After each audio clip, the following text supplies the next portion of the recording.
सो है एवरीवन, आज हम करने वाले हैं क्लास 9 का चैप्टर तुम कब जाओगे अतिथि।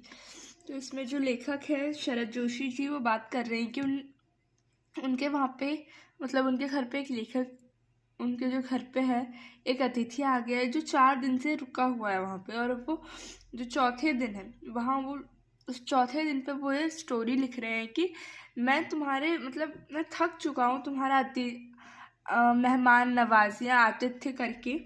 अब मैं चाहता हूँ कि तुम चले जाओ। तो इसमें वो उन अतिथियों की बात कर रहे हैं कि जो बिन बताए आ जाते हैं और फिर बहुत टाइम तक जाना ही पसंद नहीं करते, बस वो हमारे ही घर में रुक जाते हैं। और वो बता रहे एक अच्छा अतिथि वो होता है जो बता कर आए और 1-2 दिन मेहमान नवाजी करके चला जाए, ठीक है। तो वो कह रहे हैं कि जो मेरे घर में जो अतिथि है उन्होंने मुझे बताया कि मैं आ रहा हूँ। वो कह रहे पर मैं बहुत जो टेंशन हो गई कि अब मेरा पूरा बजट हिल जाएगा, किसी के आने से बजट हिल जाता है। तो वही वो कह रहे कि मुझे पता था कि अब कोई मेहमान आ रहे हैं तो अब वो 1-आधा दिन रुकेंगे तो हमें उनकी मेहमान नवाजी करनी पड़ेगी, तो हमारा पूरा बजट भले ही हिल जाएगा। पर उसके बाद भी, जानने के बाद भी उनने क्या करा, उसके बाद भी उनने बहुत अच्छे मन से उनका स्वागत करा।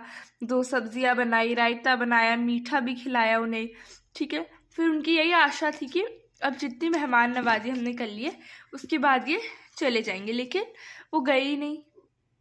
फिर उन्हें लगा क्या पता अब कल चले जाएं, 1 दिन रुक के दूसरे दिन चले जाए। दूसरे दिन के लिए उनने क्या करा, दूसरे दिन जब वो जाएंगे उनको लगा कि वो चले जाएंगे दूसरे दिन, उनने क्या करा, उन्हें सिनेमा मूवी वगैरह दिखाई।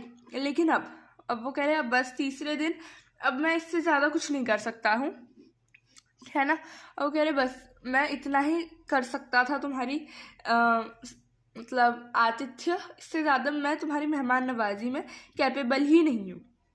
अब वो कहते हैं कि तीसरे दिन वो मुझसे कहने लग गया कि मुझे अपने कपड़े धुलवाने हैं तो तुम धोबी को बुला दो।